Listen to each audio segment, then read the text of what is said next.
ডাক্তারের ভুল চিকিৎসা, অ্যানেস্থেসিয়া যারা দিছে তারা তারা রুগীটা ফিট কিনা সবকিছু কিনা, যেহেতু ডাক্তার উনি অপারেশন করছে, হ্যাঁ আমার সেন্টার ইউজ করছে, আমার হাসপাতাল আসছে, আমার এরকম না যে আমাদের সিস্টারের চিকিৎসায় ভুলের চিকিৎসায় মারা গেছে, বা আমার যে ডিউটি রক্ত কর্মরত চিকিৎসক আছে তার ট্রিটমেন্টে মারা গেছে।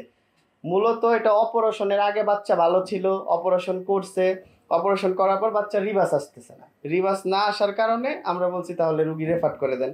যখন 1 ঘন্টা পার হয়ে গেছে তখনই আমরা আমাদের কর্তৃপক্ষ, যেমন আমি হাসপাতালের জেনারেল ম্যানেজার, আমি নিজেই বলছি যে বাচ্চাটাকে তাহলে আপনি নিয়ে যান, যেহেতু রিভার্স আসতেছে না, এটা আপনি সেন্টারে নিয়ে আইসিইউ সাপোর্ট লাগুক যা লাগুক আপনি ব্যবস্থা করেন পেশেন্ট পার্টির সাথে কথা বলে।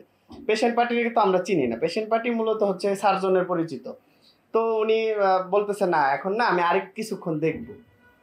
3টার অপারেশন শুরু হয়েছে, 2:45 আর কি অপারেশন শুরু হয়েছে, 4টা পর্যন্ত উনি ওটিতে ছিল।